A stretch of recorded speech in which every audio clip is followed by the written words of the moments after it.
everyone. It's August 25th, 2019, and this is your episode 192 of At Percussion. My name's Casey Cangelosi, and with me, as usual, I got Ben Charles.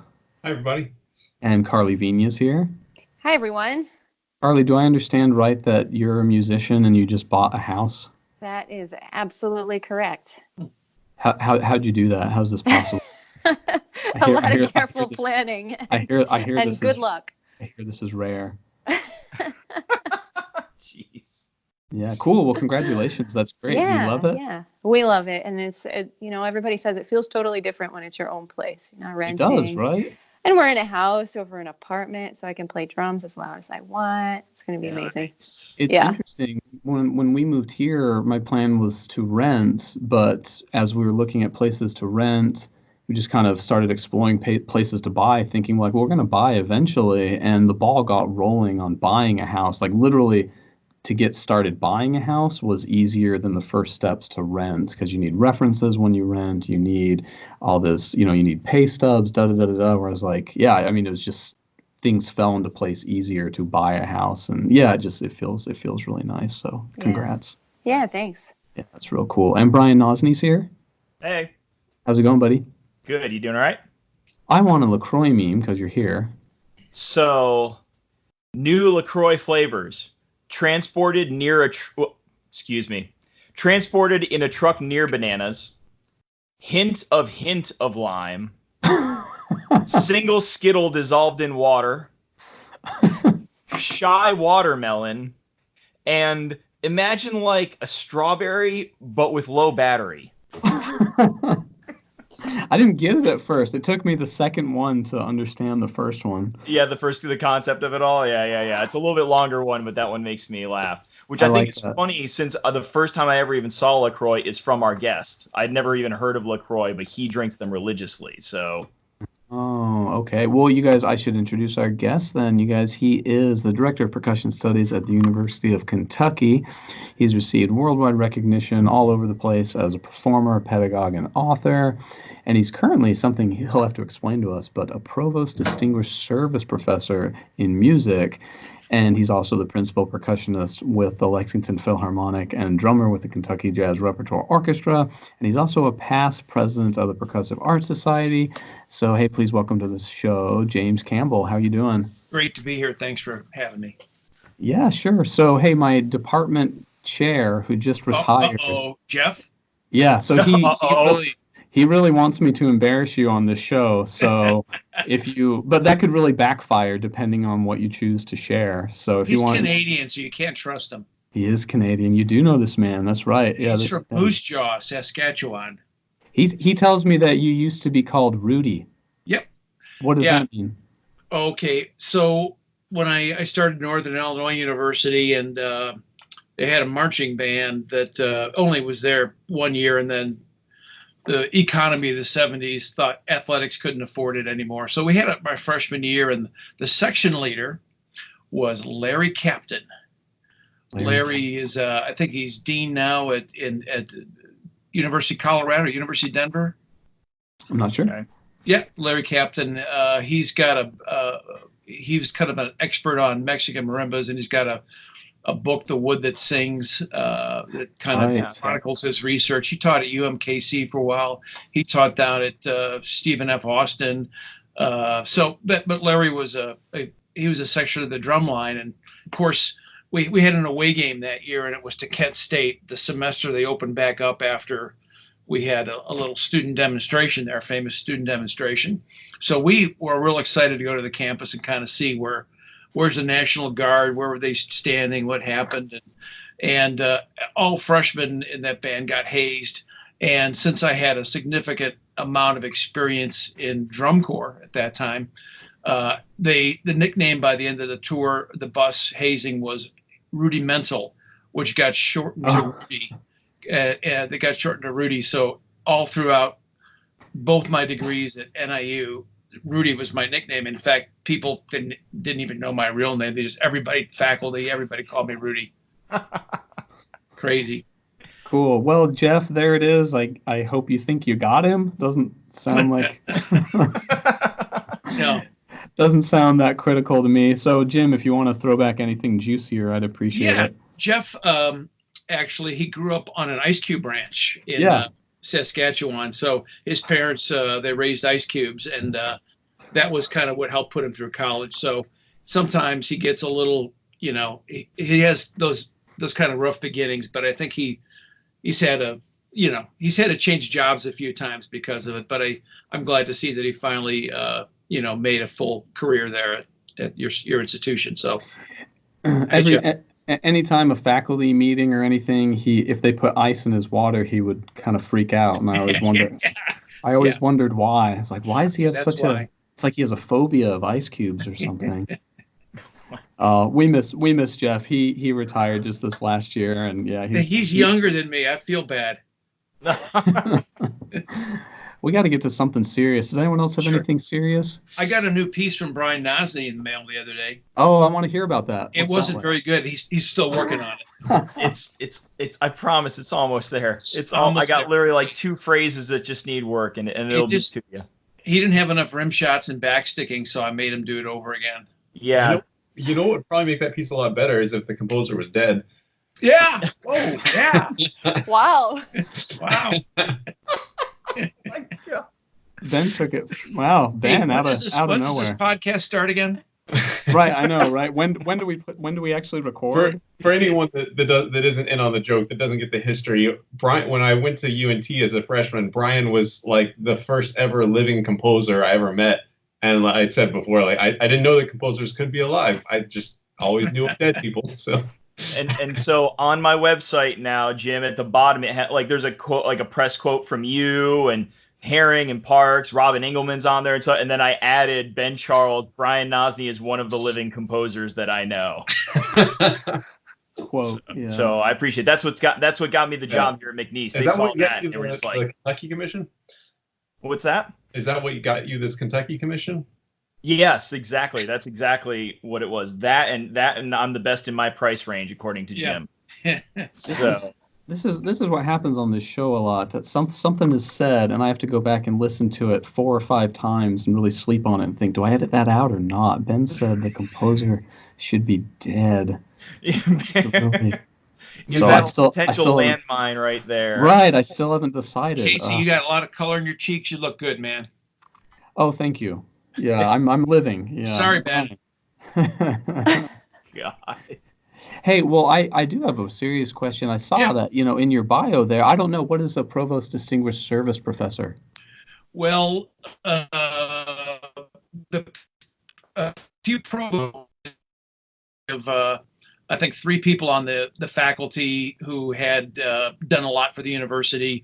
They give you a title, and then they gave you some cash that you could use any way you wanted to, and whether it was for research trips, some extra help, or even salary. And I think I took most of the money and bought a marimba, and I took some of the other, and I took, I think it was Andy Bliss and his wife Erin, and we went to the first North American drum frame drum convention that was in on the East Coast somewhere, and so I kind of paid for everybody to go to that. We had a pretty good time. That's when they were students here. And if I remember right, you also replaced your chalkboard with an ink board. No, I think a whiteboard. Or a whiteboard, an ink board, whatever. It's the 21st century there, Nas. I'll get there eventually. I've never heard it called an ink board before, Brian. It's fine. It's fine. I guess Brian, we're talking about me, okay? So the title is something that lasts perpetuity. So it looks nice as a little byline under the title, but it's it was the dean tried to get the provost to change it. Why don't you just call it Distinguished Professor? And it's like, nah. Like, okay. So he's gone. I could probably change the title myself. No one would know.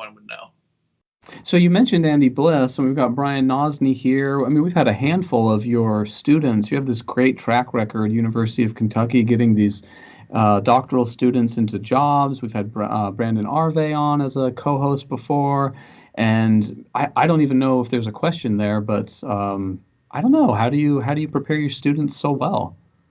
Well, it's kind of like I guess, GIGO, garbage in, garbage out. I've had great students here, and we're just able to kind of focus on all aspects of the profession, not just the playing, but publishing and, get professional visibility. And, I think some people, think that the gateway into a good college job is just playing, but most of the people on your search committee, there's probably not a percussionist on your search committee because there's a vacancy there.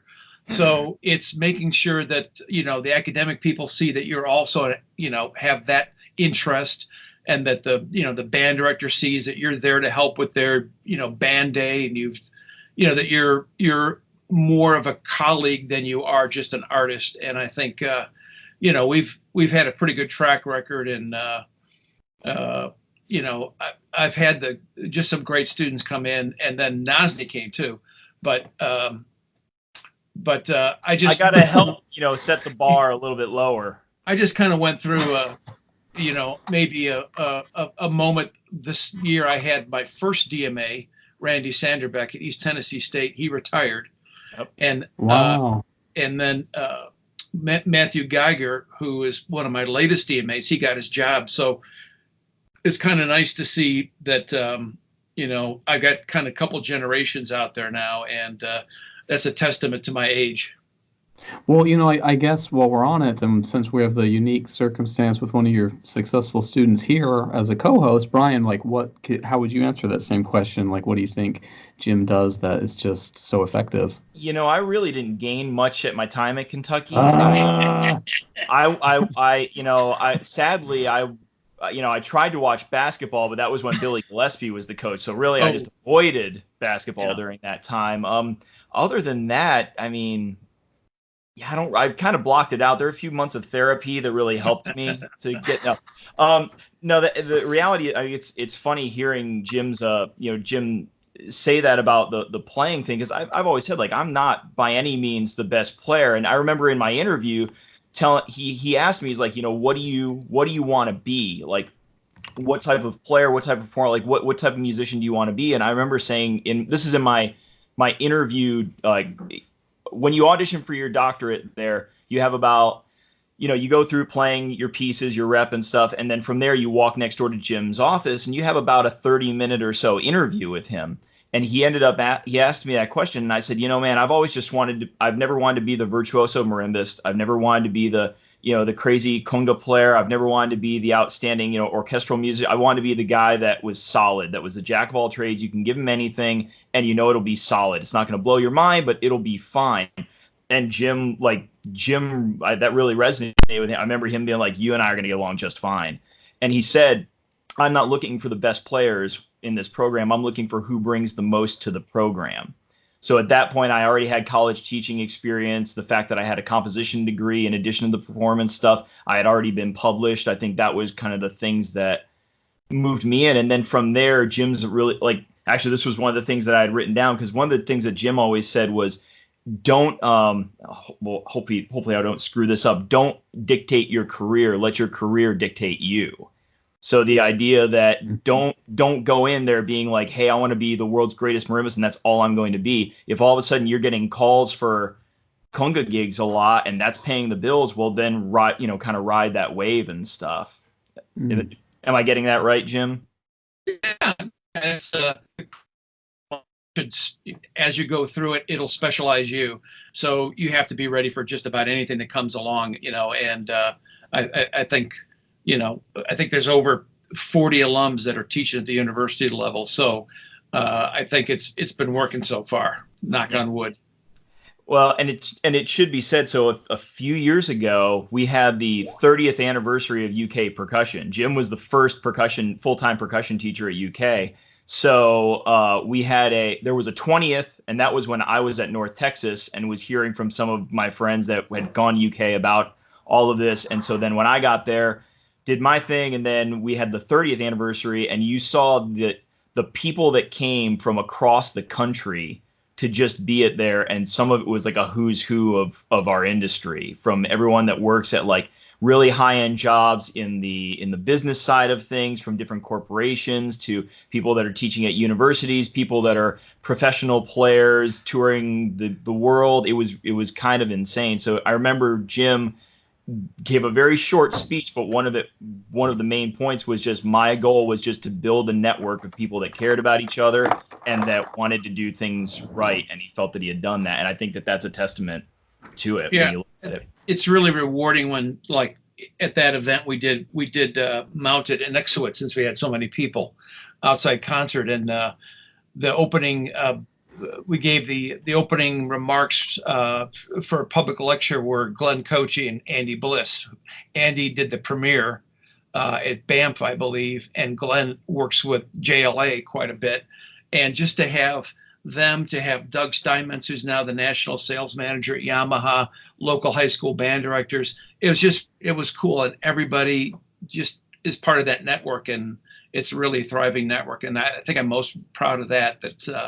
Than I am of, like, just about anything else. So that's why you get into college teaching, is to build those relationships. So that's what I've tried to do, and it's really been a lot of fun. It's been a good ride. It's been really fun to already start to feel that. I've been teaching here at James Madison University for I'm starting my 5th year, but already with I guess even just my first doctoral student, which we all on the podcast know well, Caleb Pickering. It's really cool to already start to feel that as he gets out there and he gets on a PAS committee, and my other doctoral student is on there. Like, you already get a sense of collegialship, and just it's really you're right. It's such a cool thing about the gig. It's a people business, and it's great to have such a variety of those people around the country, and it's great. I remember some friend, I forget who, it was probably either Brian or Andy Bliss or something, said, "Oh yeah, if you'll notice Jim Campbell walking, he's got, of course, a whole crowd of doctoral graduates and students. He has a mob of students that just kind of protect him." Somebody's got to pay the bar tab. Well, it's that Kentucky mafia, right? Like, before I got to Kentucky, that was how they referred to it. And everyone saw, when you went to PASIC and you saw the guys with their little blue K on their name tag, and they were like, "Oh yeah, that's the Kentucky mafia." And I'd heard that for years before ever going there. And then it was kind of interesting to then see, oh, this is kind of what they're talking about. And then to get into it, be a made man, if you will, then it's just like, oh yeah, it's really a different. It's a different place that he's built there, but you can't question the success of it in any way.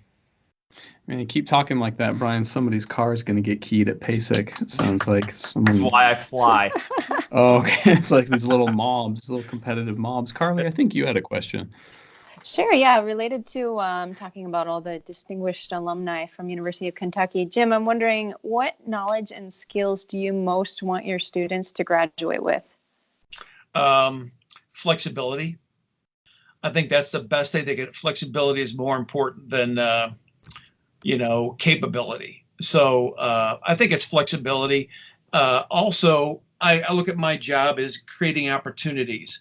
When a new group of grad students comes in for interviews, one thing I like to point out to them, as I said, if you think back to the showcase concerts for college percussion ensembles, I think the International Percussion Ensemble Competition, name me another university that has grad students conducting on the stage, and you'd be hard pressed. I mean, I want to create opportunities for them. I already have a job, so giving them that kind of platform and I think that's good. So I like to create opportunities for them. I like to make sure they're flexible and, like I said, well-rounded, that they can, college teaching is about, performance and research and service. So do they have something in each area? Are they busy doing recitals and concerts and workshops and master classes? How's their teaching? Is their teaching that they have something outside of a TA? Have they worked with community orchestras? Have they done, stuff on the outside? And then service. Are they helping their profession? What are they doing in the state? So that teaching, research, and service, that's kind of how we all operate as college teachers, in case you can underline that, but that's making sure there's something everywhere. There's not just, perform. There's outside of that is drawing some attention, and also service to the profession and service to your state and being on committees and those kinds of things. Yeah, of course, of course. Well, speaking of your distinguished graduates, Ben, who is this guy on the Delta commercial? Yeah, so I wanted to talk about one of Jim's former students today, which is Glen Kotche, whose name actually came up a minute ago. And I did some research on Glen, and if you're interested in some more, Jonathan Sharp, who is a friend of mine from grad school and one of Jim's former students. Sharpie. Sharpie as his nickname. I was like, I thought it was pronounced Sharp. Oh, gotcha. Yeah. That's like Nozney is Nas. Sharp was too short, so he made it Sharpie. Gotcha. There we go. So Jonathan wrote his dissertation on Glen Kotche's monkey chant, called a Guide to Glen Kotche's chant. And my son Colin actually notated that for Glen.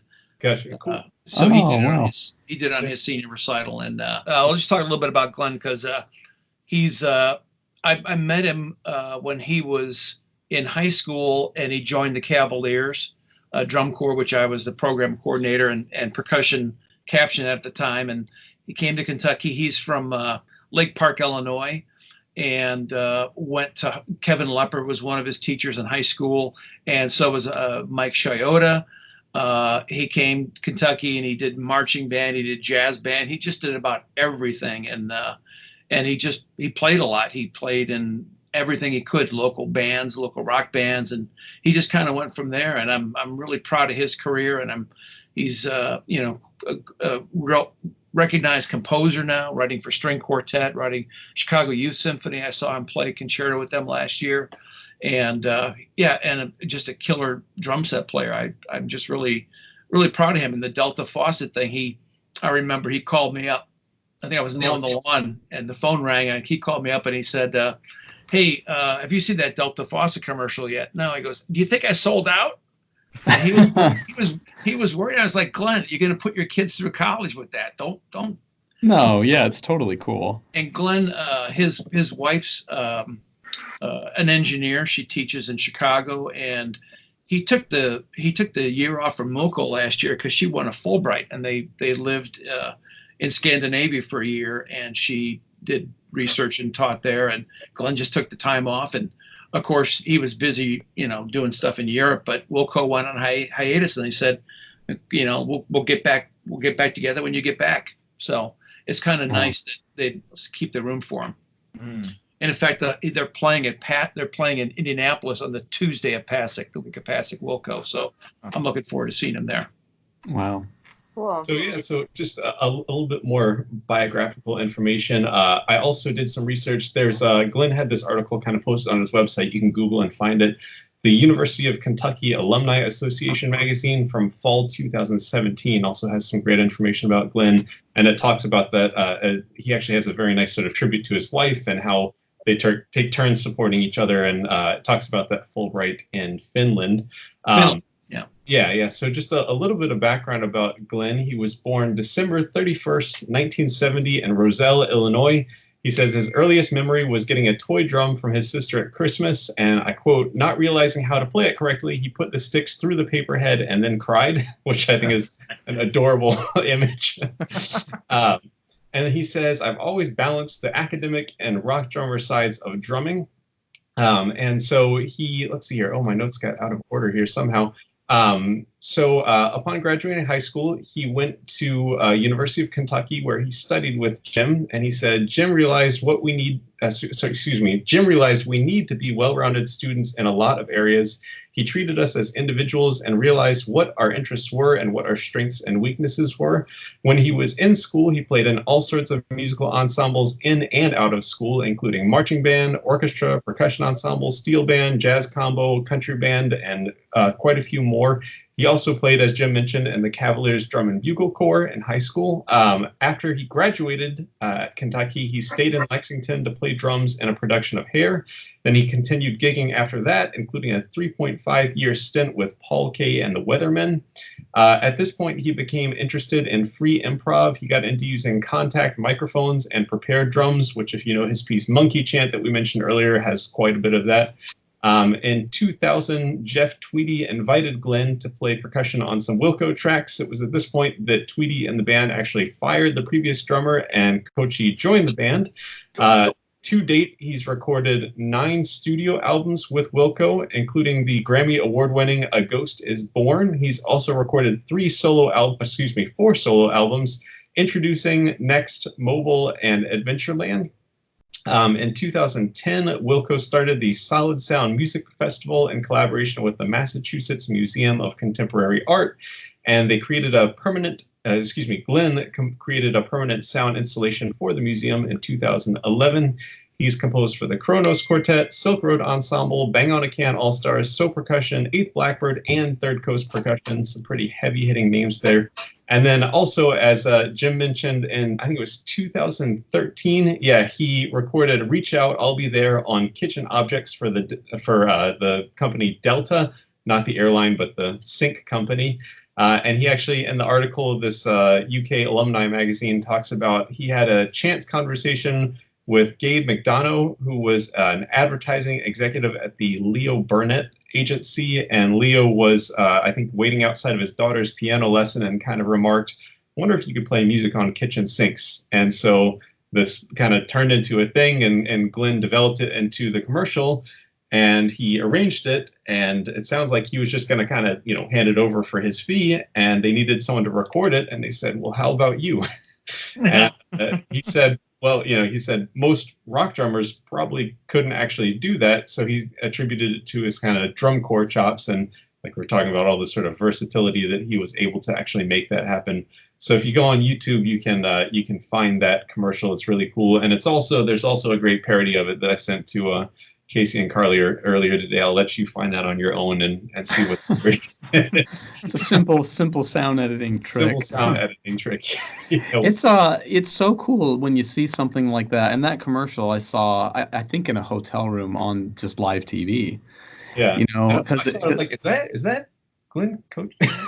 I remember the same thing happened when Evelyn Glennie was on David Letterman forever ago. And when you just accidentally bump into that, and it's such a treat, you're like, what? No way. One of our people, just here, Well, I think because we're so, we're so ingrained in our culture with our field, but when something of it reaches out, I remember watching an episode of Weeds, and the credits at the end was the first Mexican dance. Right. Same. I was like, I remember that too. No way. Right. So, I had the same thing, and I didn't even recognize it at first. I thought I know this, but but because like you said, the worlds are so separate. Yep. If I was in the school, you'd recognize it in a second. Right. If you're because that's the setting where that belongs. I feel like Glen Kotche is he's a really cool example of someone who, because I don't know about y'all, but my first love was drum sets. So when I see a really good drummer, I just think, oh man, I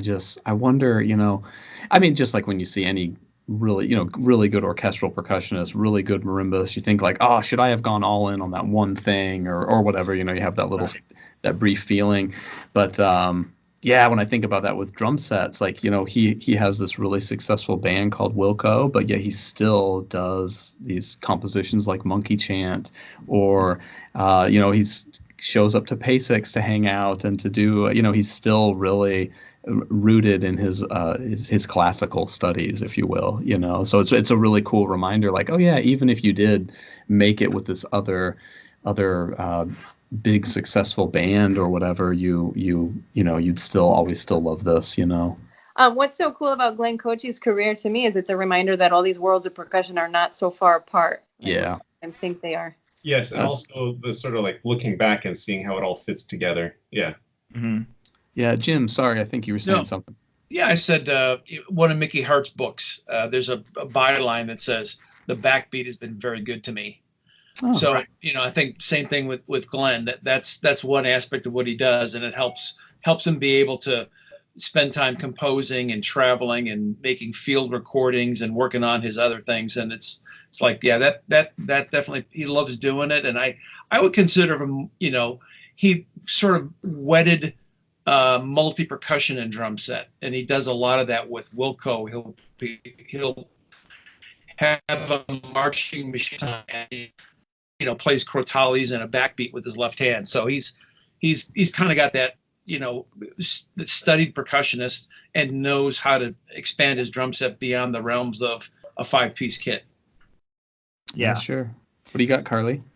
So Jim, this is a good segue. Actually, I was watching some YouTube videos and I found a video of you from a 2013 Kentucky Day of Percussion, and you were talking about as a clinic on the importance of multi-percussion. So I'm wondering, would you tell us a bit about why multi-percussion is so important in percussion curriculum? Yes. When I was an undergraduate, my teacher is Aluphone, who just passed away. But he introduced everybody to, we're going to work on these multi-pieces. We're going to work on these things, because he played a lot of recitals, and that was kind of what he that's what he kind of concentrated on. And so I've always sort of thought that was important to the curriculum. I know a lot of universities and high schools don't cover it because it takes a lot of room. It takes a lot of space. And we start the freshmen off first semester we have for 30 years with Michael Udow's great book on his multi-percussion book, and it's 2 toms. But the students, how do you take 2 toms and turn it into music? How do you phrase? How do you learn to lift on these 2 toms? How do you become a buoyant percussionist? And how can you connect? How do you use agogic accents? How do you use phrasing? And if you can do that in 2 toms, and it goes under 3 surfaces, and so we start with that book to kind of give the students a vocabulary. But rather than just hitting stuff, they're thinking about untuned percussion, maybe for the first time in their training, as like, this is a musical instrument. These 2 toms are musical instruments. So it's a good way for us to kind of break the ice, and that's kind of what we start them on, and just to get them dancing on some drums. Yeah, I think that's great. I think so often students, you get to junior recital and senior recital time, and it's, we got to do a multi-piece, and then you're learning this whole genre of an instrument. And I mean, anyway, every piece, the instrument is different. But for the first time for a performance. So it's really important, I think, to dig into it sooner. Yeah, I think that's the first semester freshmen. Yeah, in our studio, we have a couple of TAs, and every undergraduate does a half-hour a week with me and a half-hour with the TA. So if I'm doing marimba with somebody, they're doing multi. If I'm doing multi, they're doing timpani. If I'm, so they're studying 2 kind of separate things, but multi. First semester freshman, that's it's kind of an introduction to, setups, and that's, some of them have already done it and we move ahead. There's no kind of barrier, but if they're just being introduced for the first time, it's that the Mike Udow book is a good way to start. Cool. I was actually going to ask, how do you like to start? But there it is. Brian, I think you had a question. Well, Jim, you mentioned Al O'Connor. Yeah, sadly he passed away this summer. This was a tough summer for us with him and Michael Colgrass both passing. I was just wondering if you could talk a little bit about studying with him, because your background studying at NIU, you were studying with him and you were studying with all the guys from Black Earth, I believe, wasn't it? It was kind of serendipity. I went to Northern Illinois. My teacher in drum corps recommended it, Al Lamert. Al ended up. He was working for Ludwig at the time, and he ended up starting his own stick company, Silver Fox. And after he passed away, his wife sold it to Neil Grover, I believe. But he was a big mentor to me, and he said, "Yeah, check out DeKalb. It's pretty good." So it was the only school I auditioned, and Al started the first steel band my sophomore year. The TA was Jim Ross from Chicago Symphony. He was the grad student. I had to stay with Jim Ross, imagine that. Still one of my dearest friends. And then all of a sudden, sophomore, they decided the Black Earth group had started, I think, the first institution there at University of Illinois, and then NIU made an offer to them the dean at NIU was a gentleman named Bob Buggert, and he famous percussion educator too. He was the dean there, and he said, "Well, we'll create a position for these guys, and they could split the salary. They could each do some teaching. We'll give them their own place to rehearse."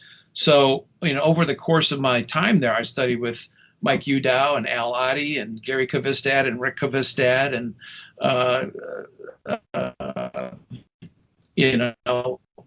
Dave Arts recently. So it was just Jim Ross there and the steel band, and it was just like, wow, how did I walk into this? So I felt really blessed to have sort of been at the right place at the right time, and all those people, just having different opinions and different ways of teaching, and having that sort of it was kind of a dream that if you could keep it all straight, you're going to get a lot out of it. Casey, do we have a Facebook question, I think, for Jim? Yeah, thanks, Brian. I do see some here. Sean McWilliams wants to know, this looks like a recruiting question to me. What does the schedule look like for your undergraduate, graduate, and doctoral students, respectively?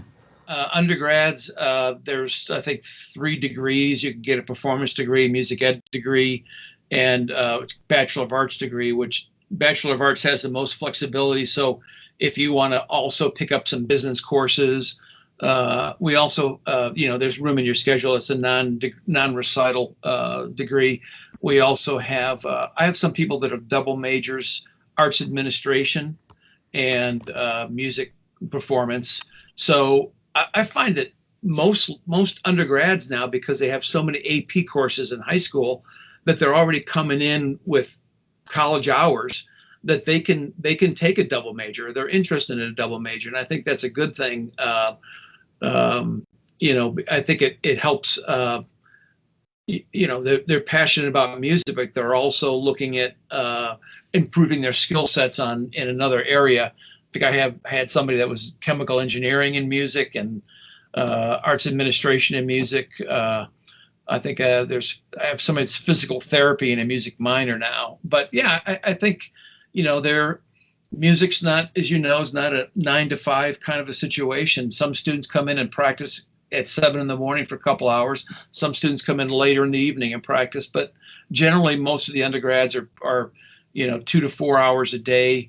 Not every day, but that's generally it. And they're taking 18 credits and playing in a large ensemble like an orchestra or a band, a percussion ensemble. We have percussion ensembles, a little bit different than maybe other people's situations. Percussion ensemble meets every day, Monday, Wednesday, Friday at 8 in.m, Tuesday, Thursday, 5 to 7. And I'll post the schedule up the week ahead of time. And basically you do one piece at a time, because we're in a room. We don't have a percussion studio. So we go down to the band room, you move the gear, you have to take the gear away. So I've had good administrators that allowed us like a 2-hour block, so we have time to, spend an hour and a half or so on a major piece, and then put it away and set it up and all that. But in the morning, they usually get there 7:45 a.m. with a cup of coffee, set up, and we'll run through for 45 minutes, and then they tear it down. So some people might play twice a week, some people might play once a week, some people might play 3 times a week, and although it meets every day, not everyone's involved every day. That's how I do it here too. It's a Monday, Wednesday, Friday block class, and then we book specific times that aren't in the on the books as far as the credit hours and the official meeting times. But I think the students, I think they mostly like it, but it's sometimes tough to say, oh, I have to keep all these times available, and then I may only use 1 or 2 of them. Yeah. But we just say tough.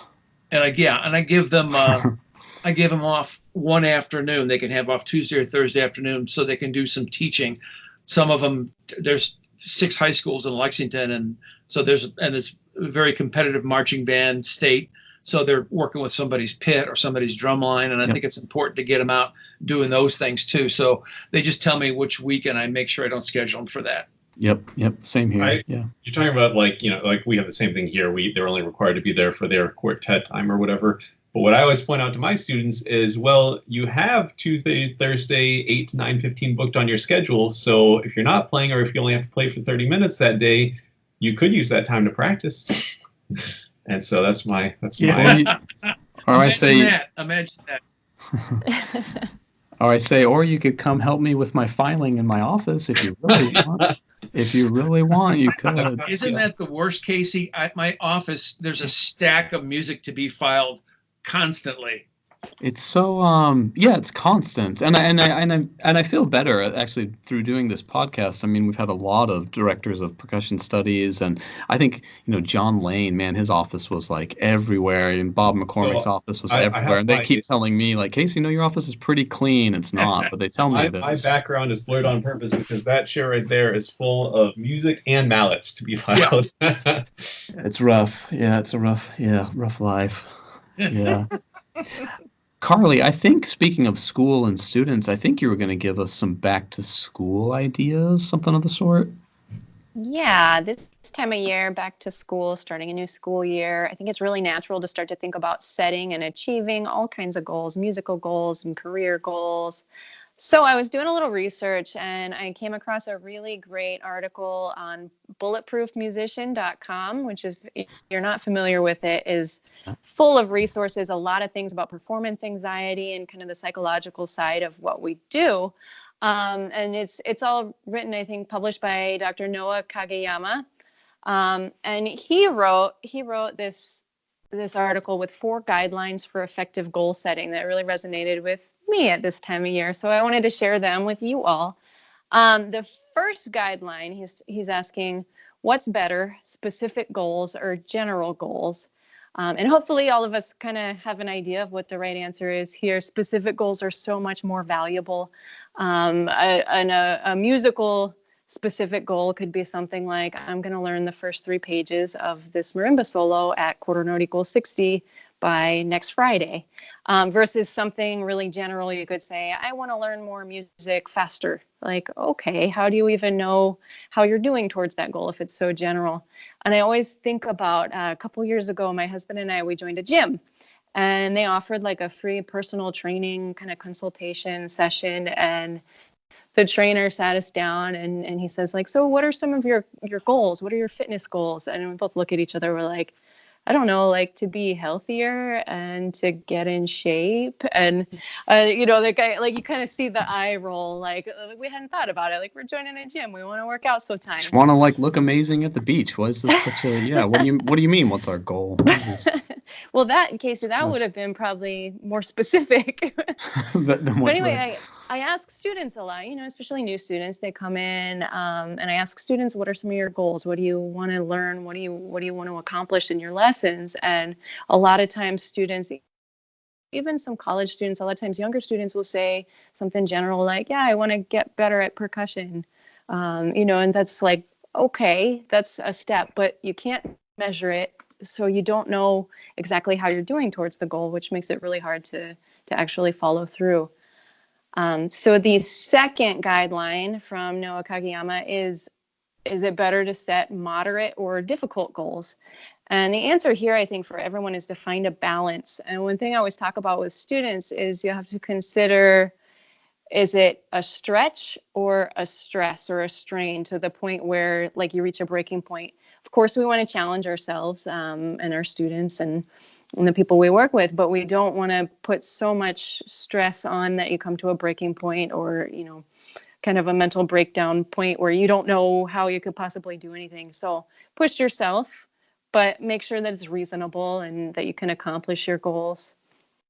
The next guideline is asking what's better, short-term or long-term goals. Casey, what do you think's better, short-term goals or long-term goals? Oh man, I hate that you asked me. It's so hard because, of course, you have to do some short-term goals. So in that regard, they're better. But I mean, if you look at it in a big picture sense, I guess the answer would be long-term goals.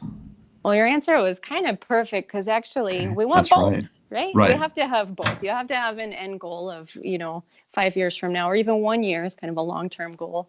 These are the things I want to do. But short-term goals along the way are how you accomplish the long-term goal. Right. And even on the website in this post on Bulletproof Musician, Noah is talking about visualizing like draw a staircase, and at the top of the staircase, that's your long-term goal, and every step along the way is a short-term goal that will help you get there.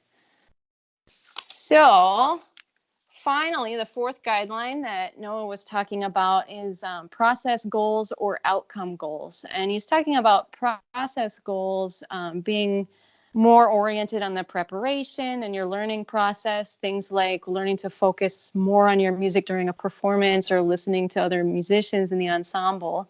Or outcome goals would be something like, you know, I want to win an orchestra job, or I want to get a college teaching position. Something like there's a solid outcome. This is what we're looking for. So here, this one is for Ben. What's better, process goals or outcome goals? I'm going to say process goals. Ben, my answer was perfect, she said. Ben, why? What do you think about process goals? Because, like, I mean, you're not going to get to the outcome goal without your process goals, I think. Yeah, I think that's true. And all of us as educators, too, we know that, like, the real value is in the process of preparing for something rather than how the actual performance goes. Yeah, and on that note, how many students have said, you know, oh, I want to learn velocities. Okay, well, until you learn velocities, you haven't learned velocities. So what are you? Yeah. Yeah. Well, one other thing on this that that Noah was writing about is he writes that outcome goals can be really strong motivators. Like, it's huge to want to win a job or want to, you know, I want to win this competition. That can be a really good motivation. But there are so many factors in the field of music that we can't really control. Like, you might play an amazing audition and still not get the job. You might have an amazing performance, but for some reason the audience didn't connect with it. There's so many things we can't control that a lot of times it's healthier for us to focus on process kind of goals. And I have one more to add that I think about a lot is practice goals when we're in the practice room.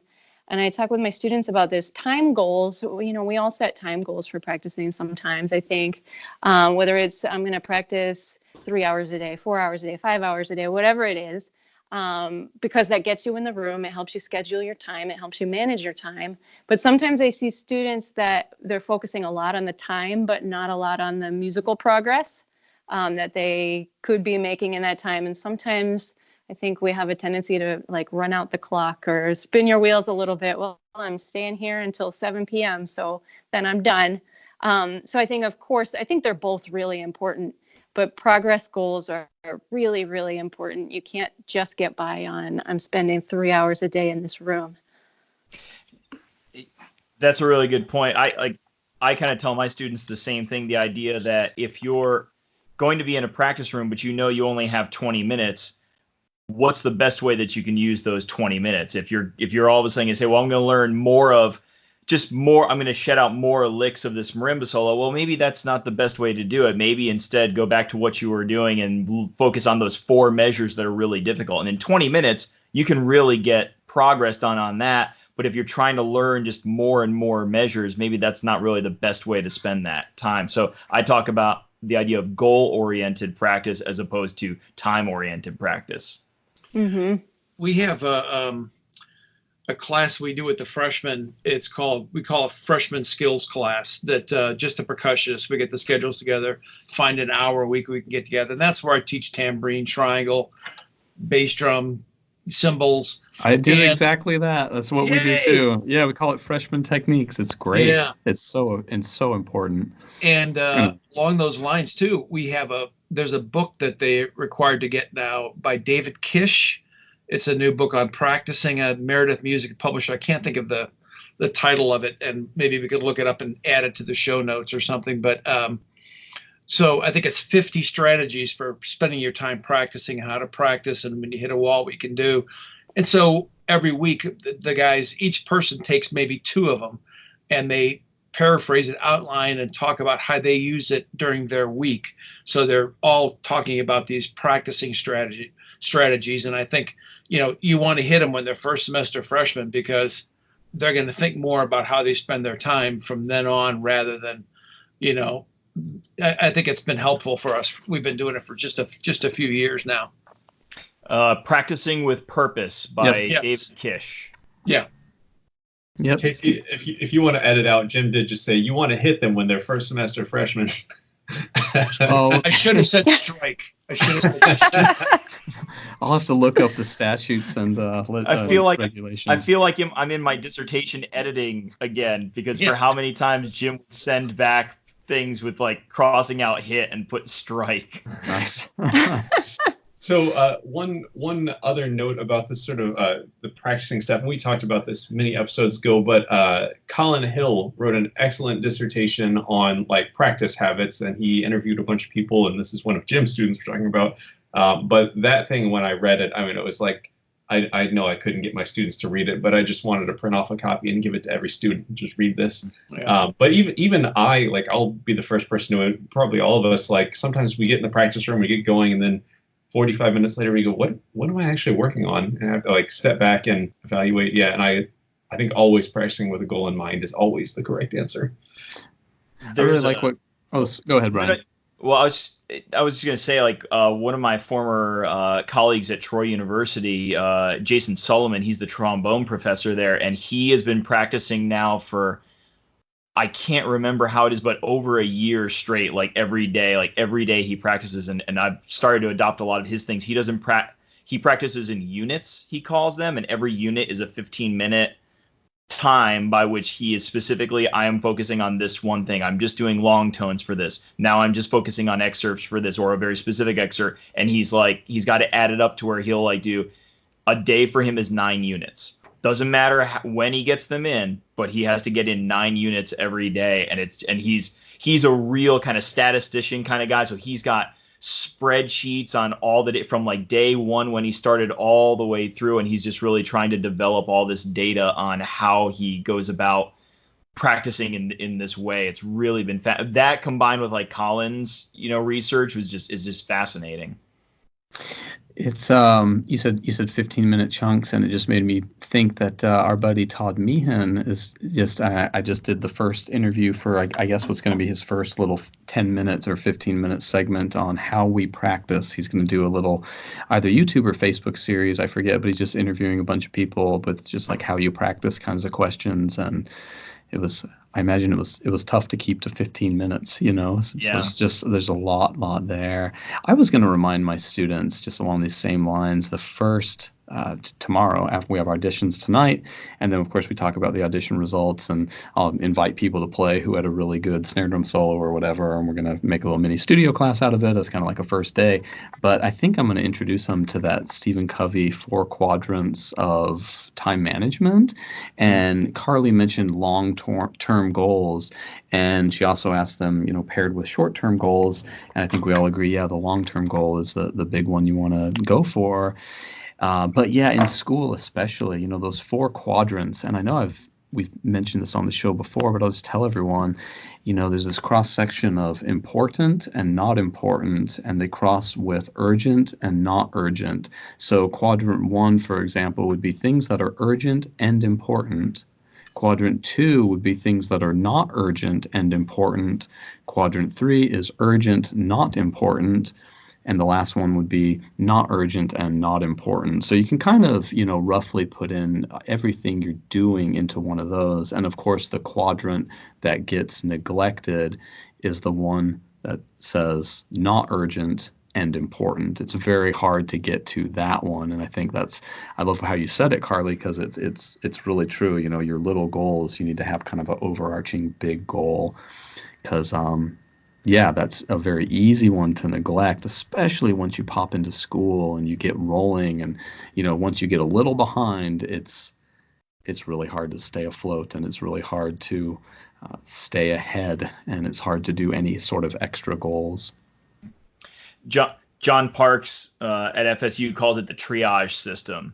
He just looks at everything in front of him, and he's like, okay, what's the gaping head wound that needs to be taken care of right now? And what's the sprained ankle that I can leave till next week or whatever? So, and it's like, always take care of the gaping head wound first. Yeah, Caleb called it just shoot the closest bear. It's so true. That's great. How do you get this done? But I guess it's important, as life, I think a lot of our friends and colleagues, once you get in school mode, which you would just learn one mode, which is called Go at 200%. Once life allows you to maybe say no to some things or allows you the option of slowing down, you're so stifled by being in that old mode that you don't know how to say no. You don't know how to slow down, and that's not something that you want to probably do for 20 years, you know. Well, and especially for like people, because Casey, I can't remember. Did you just applied to tenure, or did you apply and you're done? You got tenure. I can't remember. It's coming, so I get to do this whole year still, and then the next summer. So yeah, this time next year I'll be submitting all my materials. Gotcha. So like for you, for all of us that don't have tenure yet, it's like, yeah, you feel like you don't want to say no to anything because you're worried that that's what, man, if I had just had that one more line, or even worse, oh, well, if I say no to this one colleague, is that somehow going to come back to bite me because, oh, well, they felt like I wasn't being, a good enough colleague to them. I wasn't supporting them with this thing that they needed or whatever. So yeah, we feel like we need to say yes to everything 24/7 right now in the mode that we're in. Right, but maybe you say no to the panel discussion well, that's a good thing, I think. Maybe yeah, right. Say yes to that, but say no to the church gig, say no to the if you're already doing a day of percussion in some state, maybe you can say no to a second one that semester or something, prioritize your school things, turn down what you can, I suppose, but I've really met those people that they can't like pull themselves out of it. They're just, that's what they learned in school and that's kind of how it stayed. And that's probably why they're successful. But you sometimes worry like, are you doing all these things successfully, and are you happy and are you okay, Well, yeah. And I mean, this is actually a good topic for Jim too, because I remember having to talk to you about this when I was at UK about just trying to figure out that balance and stuff. And you seem, you've got 2 sons and a lovely wife, and all, your home life seems really well put together, and you've got the professional side. So what are your thoughts on balancing all of that? Well, don't bring your work home. That's one thing. I mean, you can have a home office and do work, but don't discuss it with your spouse. Don't discuss it with your kids. They don't, we don't talk about that. And especially if you have a situation at school where they may know the person, I don't want them to be prejudiced against that person because we're not getting along. So, and the same with her. I mean, we're going to meet each other's work people, and we just want to have a clean slate with them. So that's one thing. But I mean, I'm the kind of person that gets a lot done early in the morning. You got to have there's a certain time everybody's productive, and I don't try to, if I don't finish it then, I'll finish it the next morning. I don't try to finish it later at night, and I try to keep those times separate. Mm-hmm.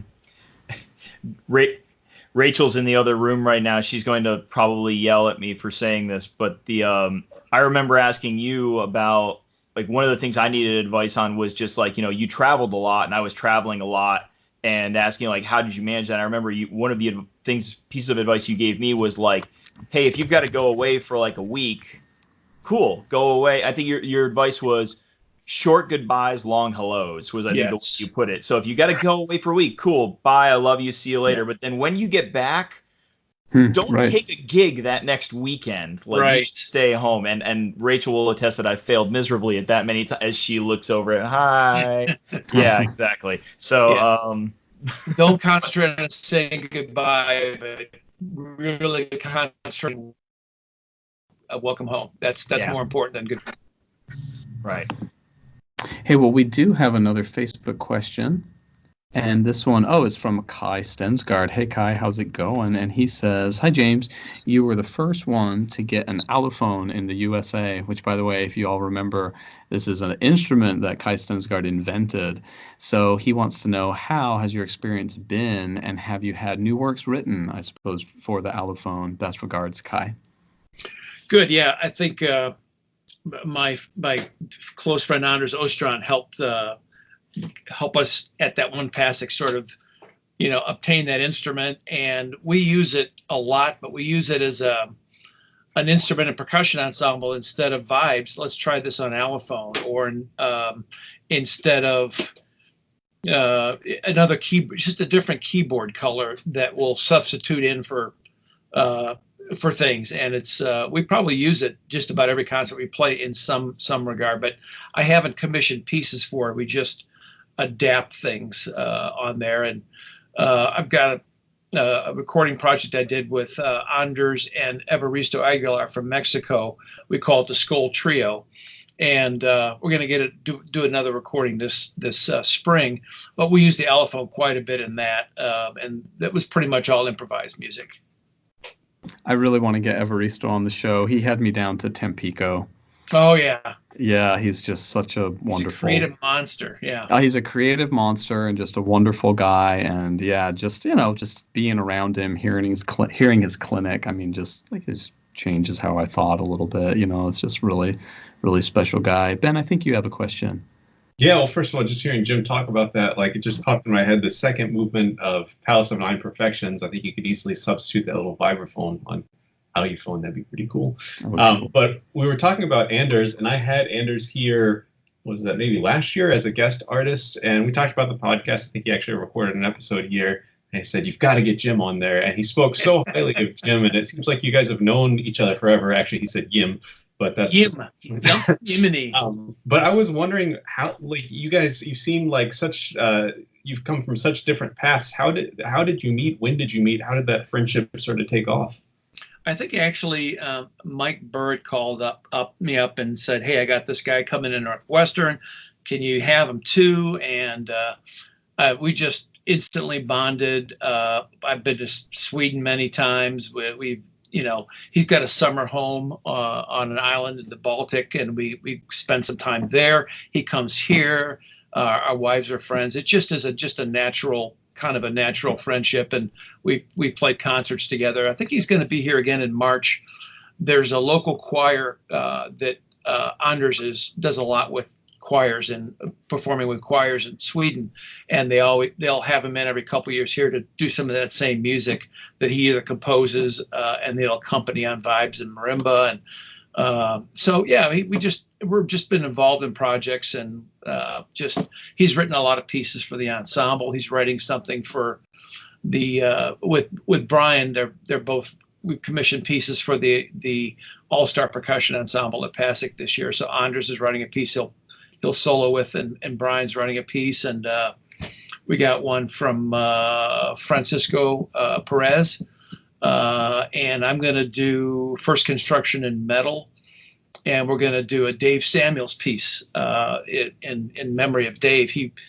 We commissioned him when I was teaching the Cavaliers, and Brian Mason was doing the pit, and we commissioned Dave, hey, would you write a tune for solo and ensemble? So he wrote this 7-piece tune that, the 7 players, I think, was the limit you could do at DCI back in '91.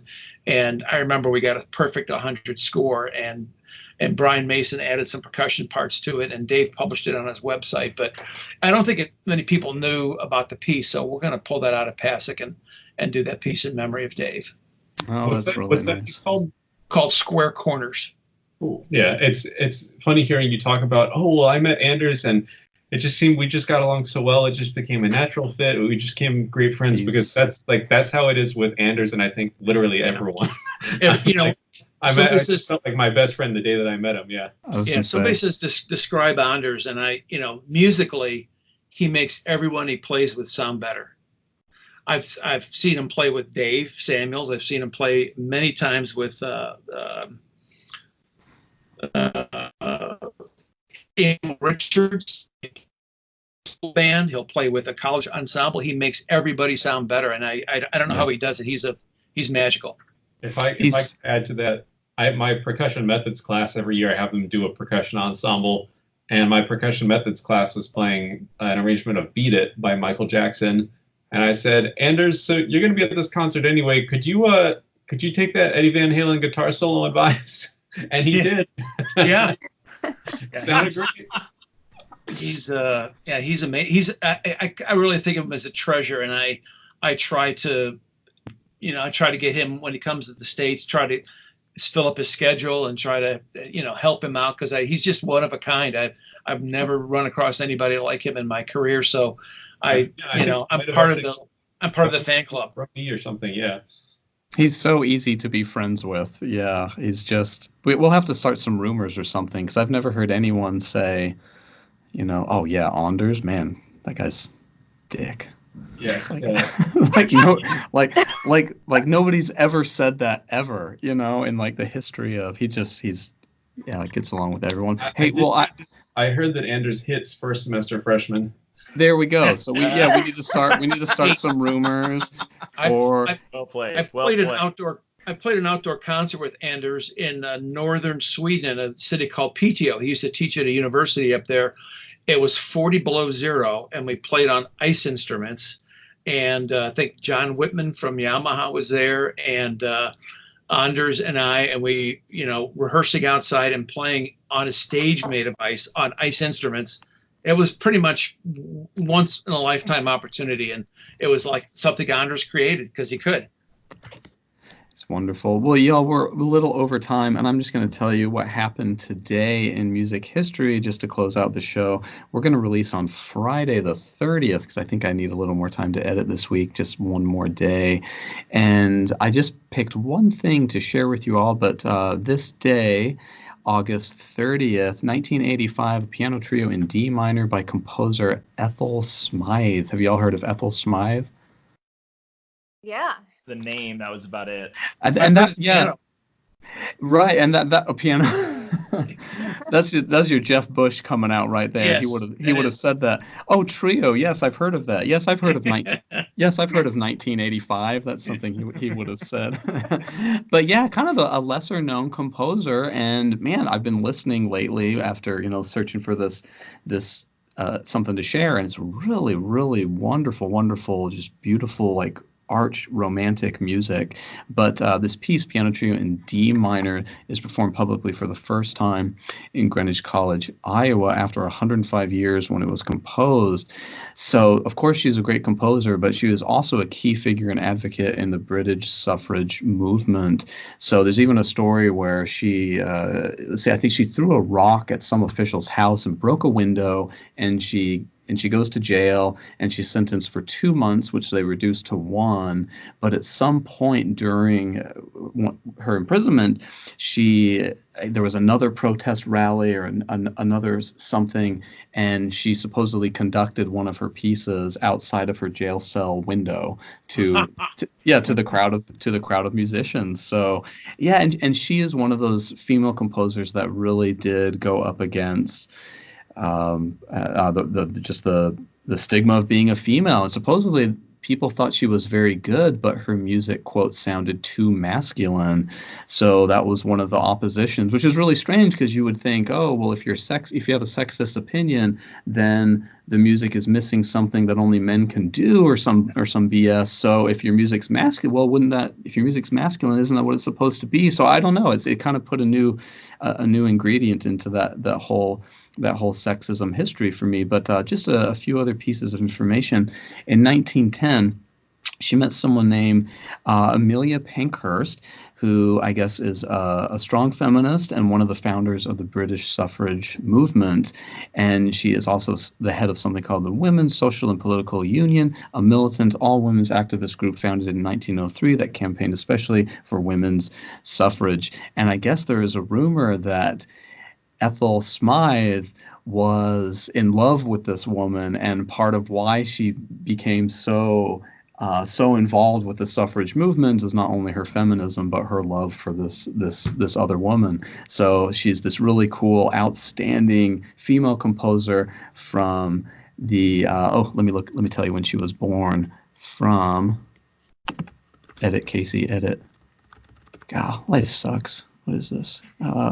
Born in 1858, so yeah, in the time of arch romanticism, and she's really, really strong composer, but also a really strong advocate for women's suffrage and feminism, and also was gay. So, cool composer to mention and include. So that happened August 30th, 1985. Nice. Casey, thanks for sharing that. It's amazing. I first heard of this composer at Interlochen. One of the orchestras was performing a piece, and it's amazing to me to think that we've never heard this music and we've never heard some of these names before of female composers. So it's good to bring light to it now. Yeah, sure. Yeah, you're very, very welcome. It's exciting to hear you heard a piece of hers so recently. Hey, well, you guys, thanks so much for listening to 192. If you didn't get that little word on the update, we do have what's called a new RSS feed and a new website. All the archive is there, and if you want to get these episodes in the regular place on your iTunes or whatever your Stitcher app or whatever your podcast catcher app is, you'll just have to subscribe to the new RSS feed, which should be just a click away at, what's it called? It is called atpercussion.podbean.com, so atpercussion.podbean.com, and that's where everything is, and we'll still appear on iTunes and all those places. And man, thanks so much to my co-hosts, Brian Nosny, Ben Charles, and Karli Vigna. It's great to see you guys as always. And man, what a treat and treasure, James Campbell. Thanks a lot. Thank you. Glad we got everything working. Yeah, absolutely. Yeah, thanks for the great booking and great snag, Brian. Good call. Problem. Okay, great. Everyone, catch you later. Bye-bye. See ya. Bye. Bye-bye.